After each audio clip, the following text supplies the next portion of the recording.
Hola, ¿cómo están? Un cierre de actividades de 3 semanas es lo que propone el Colegio Médico para poder disminuir los contagios. Eso es parte de una nueva estrategia que plantearon justamente para poder contener los casos de COVID-19 en un contexto en que todavía seguimos muy complicados porque tenemos una alta ocupación de las camas críticas, también una gran cifra de contagios, alta positividad, y es todo lo que ha sido parte ya del último tiempo en nuestro país con respecto al COVID-19. Queremos conversar de eso, también de todo lo que ha pasado justamente en el área de la salud, y para eso nos acompaña Rosa Yarse, quien es ex-seremi de salud. ¿Cómo está? Hola, muy bien, ¿cómo están ustedes? Un saludo cariñoso a todos los televidentes del 21.1 en la señal abierta. Muchísimas gracias. Rosa, lo primero que me gustaría preguntarle, ya lo que estábamos anunciando, es prácticamente lo más nuevo que tenemos de novedades en el área acerca de esta nueva propuesta que plantea el Colegio Médico. ¿Cree usted que es una buena alternativa? ¿Estamos en condiciones de poder avanzar a un cierre en 3 semanas de actividades que nos permitan ir bajando los contagios? Bueno, podríamos decir que hace un tiempo atrás debiera haberse cerrado completamente la región metropolitana. Eso fue digamos, una conversación que tuvimos algunas personas en otro canal, y la verdad es que debiera haber sido así, no cerrar por parte. El cierre por parte nunca ha sido estas cuarentenas dinámicas nunca han sido buenas. La verdad es que no por la movilidad de las personas, por los trabajos y por una serie de otras condiciones que tienen las regiones. Por lo tanto, yo creo que 3 semanas es mucho, creo que 2 semanas sí, efectivamente es necesario, porque 2 semanas son 14 días, 14 más o menos, como ellos están apuntando a los 21 días podríamos decir, del contagio y la salida. Pueden ser 2 a 3 semanas, pero no más que eso. O sea, pero si cerrar por región, es decir, cada región cerrada y en condición, y después que se abra, pero que se abra en todas las comunas iguales. No que quedemos comunas en cuarentena, comunas en no cuarentena, comunas a media, comunas allá, no. Todas las comunas pasen inmediatamente después de este cierre de 3 semanas a, a la fase, digamos, de transición, porque me parece que ya es necesario que las comunas empiecen por sí solas y las personas también a hacerse responsables de digamos, de esta transmisión, porque además ha ido bajando el nivel de transmisión, y eso tiene que ver precisamente con la vacunación. Ya estamos cercanos a uno, es decir, que una persona transmite a una persona a una más. Es decir, la velocidad de transmisión es la que nosotros tenemos que bajar, y eso ha ido bajando efectivamente.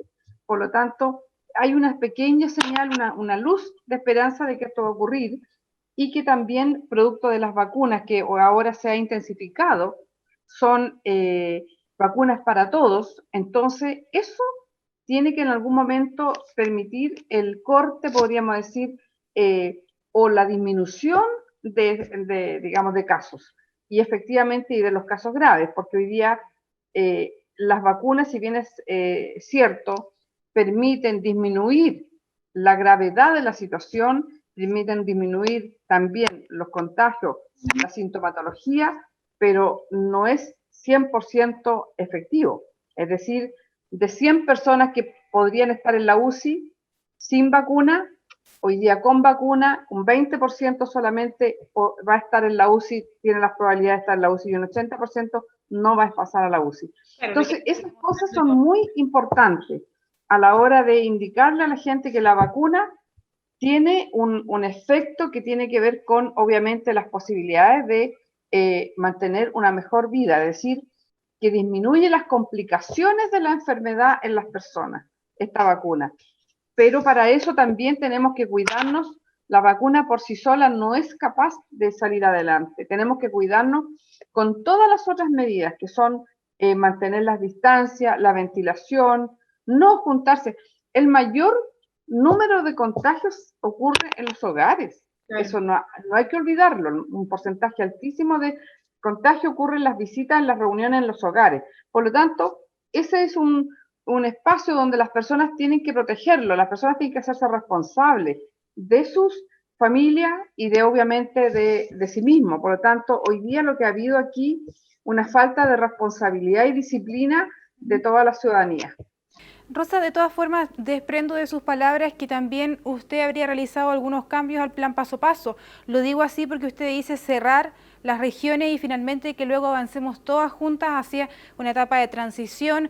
Es uno de los puntos también a los que apunta el Colegio Médico y que se ha cuestionado de parte de los expertos desde ya hace varios meses, que el cambio entre la fase 1 y la fase 2 de cuarentena a transición es muy grande, permite muchas libertades en fase 2, siendo que no era lo que se consideraba en un inicio. ¿Qué cambios cree usted que se podrían aplicar hoy por hoy en el plan paso a paso?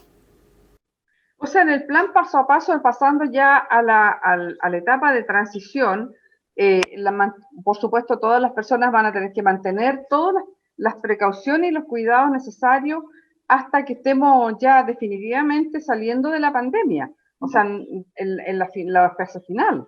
Si hoy día no vamos a, esto no se va a terminar, pero sí, efectivamente, en el plan paso a paso, nosotros tenemos que tener más exigencia y más disciplina en la etapa de transición con respecto a la movilidad de las personas. Yo creo que estuvo bien ese paso que hicieron digamos, del documento de movilidad que fuera comunal. Eso creo que está bien. Yo creo que la movilidad de la vacuna, eso permite que se mueva la persona solamente en su comuna, pero creo que son elementos necesarios. Hoy día ya toda la gente sabe que se tiene que vacunar. Hay muchos todavía que no lo hacen por razones personales, por incredulidad de la vacuna, pero bueno, la verdad las cosas que el periodo, digamos, las fases como se iniciaron, como fueron planteadas, siempre las fases no fueron las adecuadas. Porque hoy día la fase 0 tendría que haber sido la cuarentena. Así eran las fases. Y la fase 1 ya era una etapa, aquí faltó una etapa que era intermedia entre fase 0 y la fase 1. Es decir, la fase, pasar a que no fuera la fase 1 la cuarentena, sino que fuera la fase 2, la etapa, la fase 0, perdón, la cuarentena, y la fase 1, la etapa de transición. Porque así se habría prolongado un poco más y tendríamos más espacios para mayor exigencias. Ahora, ¿qué factores cree usted que influyen en que la región metropolitana esté tan complicada? Porque finalmente acá la situación hospitalaria no cambia mucho, seguimos manteniendo una alta ocupación de camas críticas, más del 95%, ya no solamente lo vimos en diciembre cuando todos retrocedimos a fase 2 en ese minuto, después también a cuarentena, todas juntas de nuevo retrocediendo esta vez, lo mismo que pasó en marzo. ¿Qué factores creen usted que influyen acá en la capital y que hacen que no estén bajando los contagios? Bueno, en la región metropolitana tenemos varios temas ambientales que se suman. En este periodo se suma el tema del frío, que afortunadamente hasta el momento no ha sido tan intenso, sin embargo sí ha habido temperaturas bajas. La contaminación, que también ha habido contaminación, eso hace que las personas se agrupen, se encierren más, estén más encerradas en sus casas, se reúnan a puerta cerrada, no ventilen y haya mayor contaminación. Sin embargo, las personas si se reúnen al aire libre, como por ejemplo en un parque donde se pueden conversar, es diferente a reunirse en un espacio cerrado. Los espacios cerrados son tremendamente, voy a usar una palabra bien drástica, nefasta. Es nefasto los espacios cerrados para una pandemia de transmisión respiratoria, ya sea la influenza, ya sea el COVID, cualquiera sea, los espacios cerrados son tremendamente nefastos para ellos, por la contaminación, los aires, las personas obviamente van a conversar, se van a reír, si hay alguien que tose, hay alguien que estornuda, todo queda en el mismo aire, no hay una buena ventilación, el fumar dentro de las habitaciones, es decir, no usan la mascarilla cuando se reúnen en familia, es decir, hay una serie de situaciones que hacen que esto aumente. Y además si las personas no estaban vacunadas, porque tenemos que decir que la población menor no se ha vacunado. Estamos recién vacunando a los niños, empezando a vacunar a los niños ahora, y obviamente la gente joven de 20 más años tampoco se quería vacunar.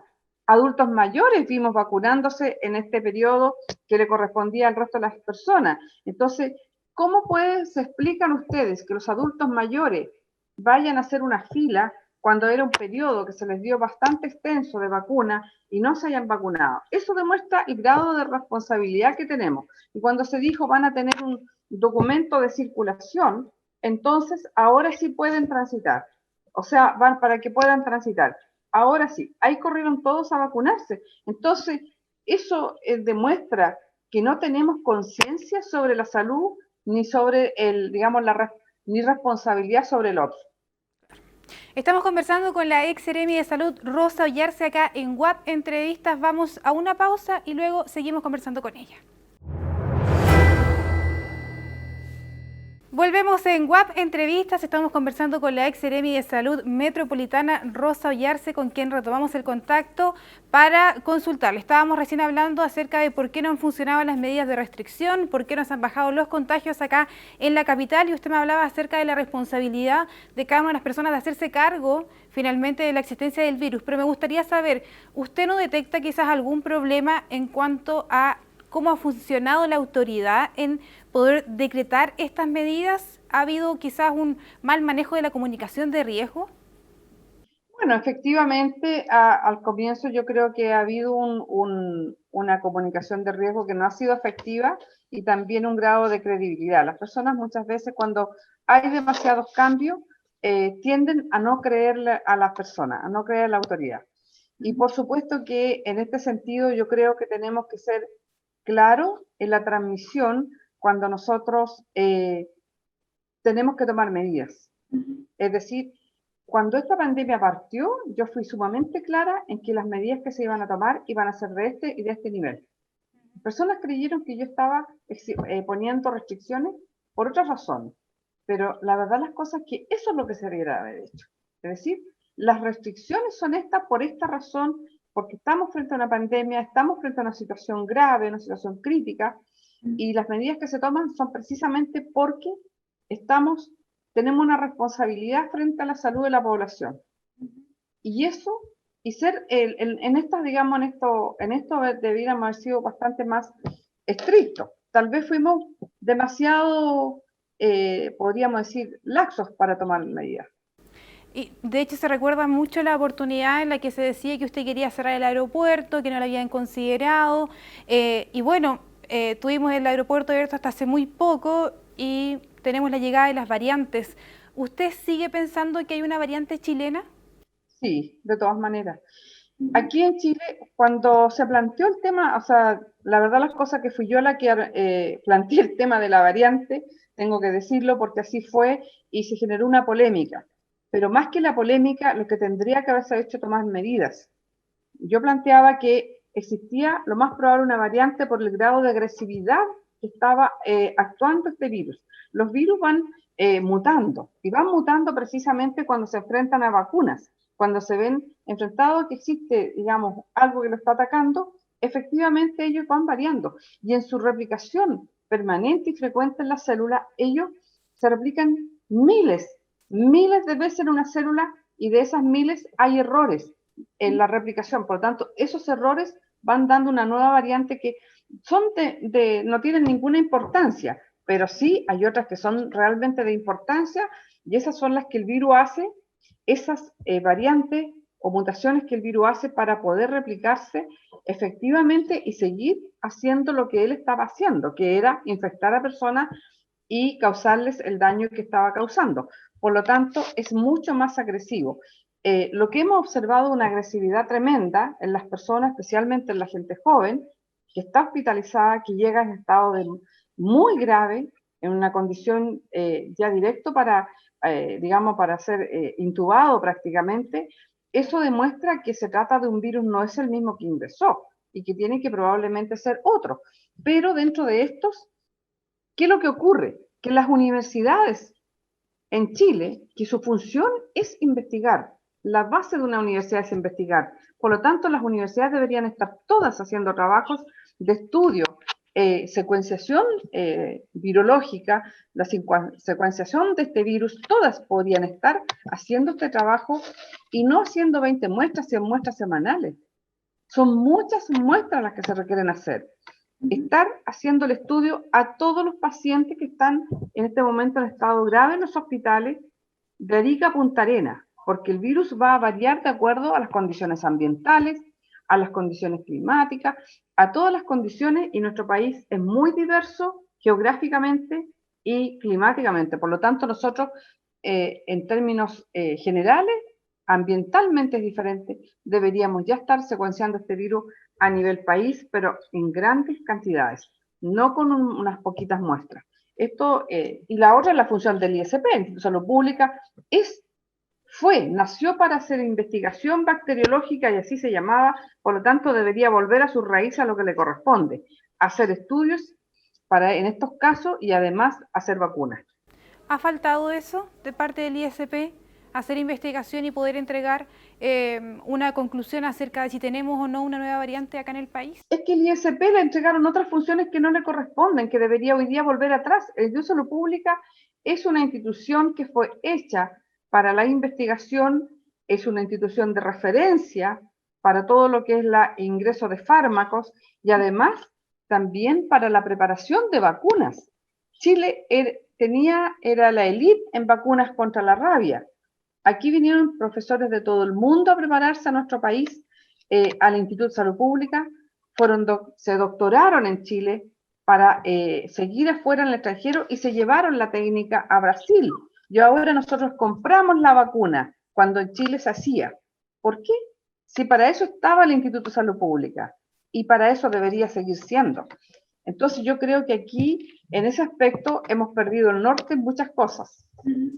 Sanitariamente hablando, aparte de lo que tiene que ver con el cierre del aeropuerto, que lo decíamos, se ha recordado muchos episodios suyos, ¿qué otras cosas usted como Seremi de Salud habría hecho de manera distinta si hubiese seguido estando en el gobierno en el manejo de la pandemia? Bueno, si se me hubiese permitido, eran muchas medidas que se estaban tomando y que no se me permitió en ese momento. Pero una de las primeras era esa, el cierre, por supuesto, que habría sido parcial, hubiera sido por un periodo. Pero obviamente que después, al final de cuentas, salió mucho peor, como se dice, como se hizo. Todos los cambios que estábamos haciendo en el aeropuerto, los espacios que se estaban determinando, la verdad es que fue... También yo había hablado de que se usara mascarilla de un comienzo y ahí salió otra persona y dijo que no, que mascarilla no, porque la OPS decía que no. Yo dije, mascarilla sí. Yo usé mascarilla de un comienzo. Y gente que trabajó conmigo en la misma oficina que tuvo COVID, yo no tuve, nunca. Porque tuve las distancias, mantuvimos el alcohol gel y yo usaba la mascarilla. El que no la quería usar porque no era una norma, no la usó. Pero como le digo, la mascarilla yo dije, sí a la mascarilla, y alguien dijo, una autoridad dijo, de salud dijo, no porque la OPS dice que no. La OPS también, la Organización Mundial de la Salud también se retrasó en decretar la pandemia. Claro. Entonces, nosotros ya estábamos pidiéndola, cuando la decretaron 2 semanas, 3 semanas antes, estábamos diciendo que esto tenía que decretarse sí o sí para poder hacer lo que teníamos que hacer, porque con esos decretos se activan, digamos, toda la parte administrativa y otras acciones que son necesarias. Entonces, bueno, todo eso retrasa los procesos de compra, de todo, de materiales, de prepararse con el material de protección personal, con todo lo que significaba el equipamiento para los hospitales, es decir, muchas cosas, las medidas que se estaban tomando, el trabajo en conjunto con todas las otras instituciones del Estado, como son Carabineros, la Policía de Investigaciones, el Ejército, todo. Había un trabajo en conjunto. ¿Por qué? Porque la Seremi de Salud tiene el Comité Operativo de Emergencias. También yo cité a todas las sociedades científicas a reunirse para tomar y hacer un trabajo en conjunto. Citamos al Comité Operativo de Emergencia, a todas las instituciones incorporadas, a todas las sociedades científicas. No llegó ninguna. Llegaron todas las instituciones, otras menos la sociedad científica. Entonces, cuando hoy día dicen nunca nos han incorporado, yo digo, perdón, si ustedes fueron los primeros invitados a reunirse y nunca llegaron. Rosa, para poder finalizar ya me gustaría que usted también me hiciera un balance acerca de lo mismo que me estaba diciendo ahora. Por una parte de la gestión que ha tenido el ministro Enrique París como ministro de Salud, pero también que han tenido los expertos, colegio médico, sociedades científicas dentro de la pandemia. Me gustaría que rápidamente me pudiera hacer una evaluación de ambos. Bueno, lo primero, yo quiero decir lo primero, que aquí yo le pondría un 7 a las primeras medidas que se tomaron con respecto al tema de vacunas. Creo que eso es un tema invaluable. O sea, digamos, el tema de las vacunas, haber comprado oportunamente, como se dice, haber puesto el cheque en la mesa antes que las vacunas estuvieran disponibles, eso fue, yo creo que no hay nada mejor que eso, y la compra del equipamiento para los hospitales. Creo que eso obviamente no hay nada que decir respecto a eso. Respecto al resto de las medidas de salud pública, bueno, ahí uno tiene que empezar a evaluar y ver qué es lo que tendrá que haber. Pero respecto a las instituciones otras, digamos, a las instituciones políticas como son el Congreso, que debiera haberse puesto a disposición en un trabajo en conjunto, con toda la información, yo creo que ahí falló. ¿Dónde falló este tema de salud? Falló porque no entregó la información, no llamó a todas las instituciones, porque cuando hay un estado de emergencia, como el que ha habido en Chile, lo primero que se hace es se reúnen todas las instituciones del Estado. Yo hice como 4 o 5 comités operativos de emergencia. El primero en el aeropuerto hice 2, luego en la región metropolitana, donde cité a todas las instituciones que me correspondía a mí como Seremi de Salud, como autoridad regional. Pero más allá yo salía de mis límites de acción, por lo tanto era pisar callos. Y lamentablemente se pisaron muchos callos. Perdón que lo exprese así tan simplemente. Le agradecemos por esta conversación. Rosa Yarse nos acompañó acá en WAP TV hablando acerca de todo lo que ha pasado en cuanto a la pandemia, esta propuesta que ahora conocemos de parte del Colegio Médico y también las acciones que han hecho que en la región metropolitana al menos tengamos teniendo altos casos de COVID-19. Muchísimas gracias por acompañarnos. Gracias a ustedes y sigan cuidándose como corresponde. Muchas gracias. Gracias.